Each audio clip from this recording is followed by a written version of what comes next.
Қазақстандық кәсіпкерлер тауарларын тмд-ға мүше елдерге еш кедергісіз экспорттауға мүмкіндік алады. Сенат тиісті заң қабылдады. Алматы трагедиясы. Сенаторлар тергеу ашық және объективті түрде жүргізілу керек дейді.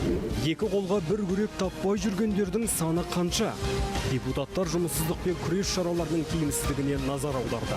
Армысыз, ардақты әлеумет, эфирде Сенат сөзі бағдарламасы. Бүгін осы және өзге де тақырыпты ұсынып өтеміз.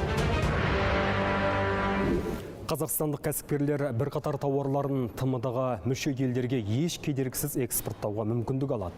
Осы аптада Сенат заттар мен материалдардың құрамы мен қасиеттерінің стандарттары үлгілерін жасау және қолдану жөніндегі ынтымақтастық туралы келісімді ратификациялау туралы заңды қабылдады. Аталған келісімнің негізгі мақсаты сауда-экономикалық, ғылыми-техникалық және ынтымақтастықтың өзге де салаларындағы техникалық кедергілерді жою, мемлекеттердің заттар мен материалдардың стандартты үлгілеріне қажеттілігін қамтамасыз ету.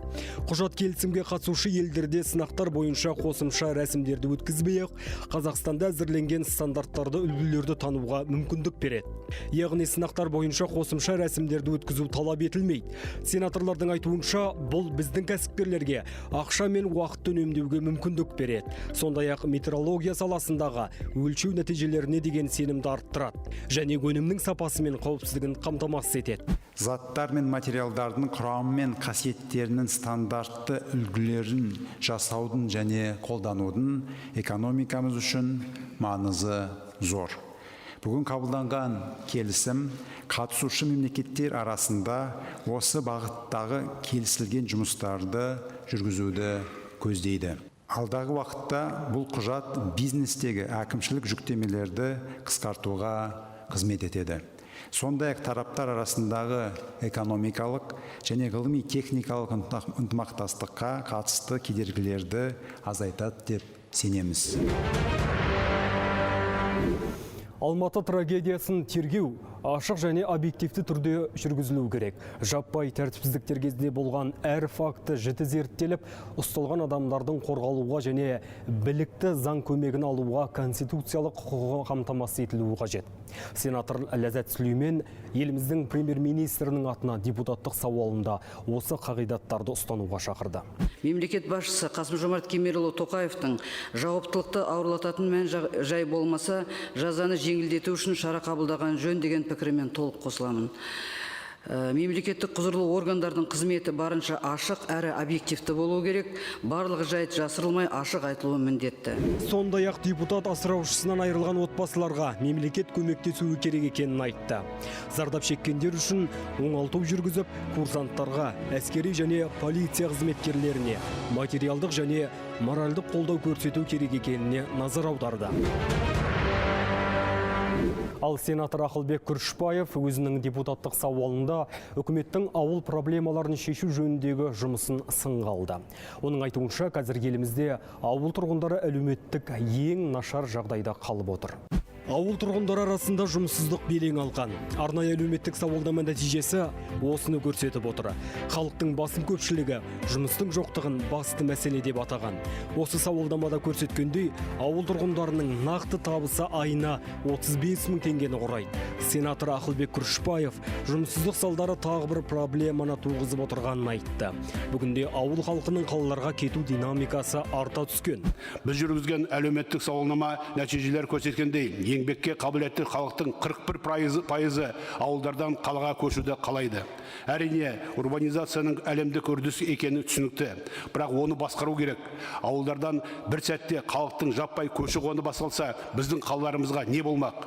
Егер ауыл шаруашылығында жұмыс істейтін ешкім қалмаса, елдің азық-түлік қауіпсіздігін қалай қамтамасыз етеміз? Шекаралас аудандар қалай қорғалмақ?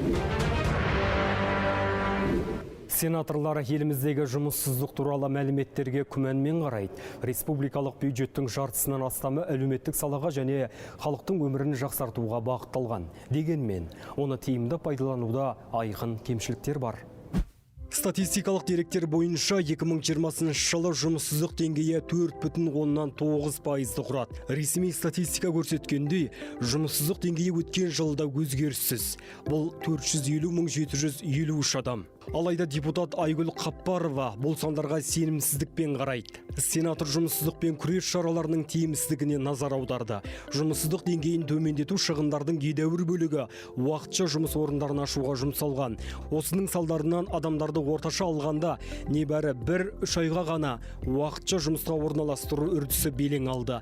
Еңбек министрлігі мен әкімдіктер көп жағдайда жүздеген миллиардтар құйылып жатқан еңбек бағдарламалар аясында жылдап орындалатын, бірақ ұзақ мерзімді тиімділік жоқ жобаларға басымдық береді. Президент Қасым-Жомарт Тоқаев мемлекеттік органдардың құрақ цифрлар ойынын доғарып, елдің тұрмысын жақсарту бойынша нақты тапсырмалар жүктеді. Аймақтық теңгерімсіздікті анықтау үшін осы орайда ішкі көші-қон процестеріне ауқымды реттеулер керек. Өзін-өзі өнімді жұмыспен немесе өнімсіз жұмыспен қамтитын бір топты біз түсініксіз олмен бөліп қарайтын деңгейге жеттік. Ол адамдар кімдер? Олардың күнкөріс деңгейі мен әлеуметтік статусын шын мәнінде анықтау керек. Оның ішінде өмір сүрудің ең аз мөлшеріне қол жеткізе алмай отырған индивидтерге жағдай жасап, түзеу үшін кешенді жұмыс атқарылу керек. Әрине бәрін қорыта келгенде жалпы еңбек құндылықтарын айтқанда, біз ең бастысы қоғамның субъектісі мен объектісі болып келетін әлеуметтік топ ол жастарға келіп тіреледі. Олардың ішінде жоғарғы оқу орындарын бітірген бірқатар түлектер бар, олар жұмыс таппай жүр. Жастардың ішінде жұмыссыздық көп. Міне жастардың мәселесін шешу бұл болашаққа деген қадам. Біз ұлттық идеология мен ұлттық тәрбиеде үлкен олқылық жіберіп алдық. Менің мемлекетім, менің Қазақстаным деген отансүйгіш сезімді терең орнықтыру орнына қалайда ақша табу, тез баю, тірліктің бәрін ақшамен өлшеу ұғымдарын алға шығардық. Сенатор Нұртөре Жүсіп үкіметтің ұлттық құндылықтарды дәріптеу жөніндегі жұмысын сынға алды. Сенатор Нұртөре Жүсіп қазір Алматы трагедиясына үлкен мән беріп және осы оқиғалардан сабақ алған жөн деп санайды. Оның айтуынша мемлекет ұлттық идеология мен ұлттық тәрбиені дамытуда қателіктерге жол беріп алды. Сенаторлар бұл мәселені үкімет алдында бірнеше рет көтеріп, тіпті осы саладағы жағдайды жақсарту бойынша нақты ұсыныстар жіберді.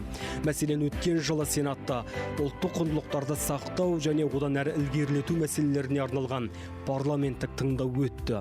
Сенат 5 құндылықты атап айтқанда тәуелсіздік және тарихи таным, ел мен жер, тіл мен имандылық, ұлттық дәстүр және отбасылық тәрбие, білім мен біліктілік мәселесін қазақ қоғамының басты қағидаттары ретінде күн тәртібіне шығарды. Соның бірде-біреуі назарға алынбады. Сенат отырысында үкімет басшысына арнайы сауал жолдадым. Онда ұлттық құндылықтар, ұлттық тәрбие беру мәселесінде кеткен олқылықтарды ортаға салдым. Бұған дейін де біздің былтыр Сенаттың қабырғасында парламенттік тыңдау өткен болатын. Осы парламенттік тыңдауда көптеген ұсыныстар ортаға салынды. Оның ішінде 5 құндылыққа кәдімгі негіз қаланды. Солар төңірегінде тиісті министрліктерге, үкіметке ұсынымдар берілді. Солардың барлығы айтылған жерінде сөз болып қалды, артынан ештеңе жасалған жоқ. Осыған байланысты әр министрлікке, әр министрдің атын атап тұрып, осы құндылықтарға қайта назар аударуды, сол арқылы ұлттық тәрбие беруді, ұлттық идеологияны жолға қою жөнінде нақты ұсыныстар жасадым. Енді осы мәселелердің барлығын тұрақты бақылауда, қадағалауда ұстайтын боламыз. Ел өзінің құндылығынсыз ешқашан ел бола алмайды. Сондықтан да біздің барлығымыздың есімізде тұратын нәрсе ол тәуелсіздік, еліміздің отбасы, мемлекеттік, отанға адалдық, менің Қазақстаным деген құндылықтарды жас ұрпақтың бойына сіңіріп өсіру, соған тәрбиелеу. Осы өте маңызды мәселелер. Сондықтан біз осы сауалды сол үкімет басшысына арнайы жолдадым. Жалпы қаңтарда болған қайғылы оқиғалар елімізде жүйелі және шынайы өзгерістер қажет екенін көрсетіп берді. Сондықтан мемлекет басшысы ұзақ уақыт бойы қоғамда талқыланып келген аса маңызды мәселелерге жеке-жеке тоқталды.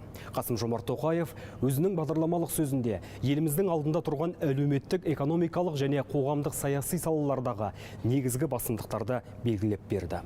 Депутаттар аймақтағы елдің өкілі ретінде жергілікті проблемаларды жақсы біледі. Сондықтан Сенат мемлекет басшысының барлық бастамасын қолдай отырып, заңнамалық тұрғыдан оларды сапалы әрі уақытылы қамтамасыз ету үшін қажетті жұмыстарды жалғастырады. Үкіметке жолданған депутаттық сауалдар бұл парламенттің алдында тұрған үлкен ауқымды жұмыстардың басы ғана. Осымен Сенат сөзі бағдарламасының кезекті саны аяқталды. Сауатты қоғамда салауатты өмір сүрейік.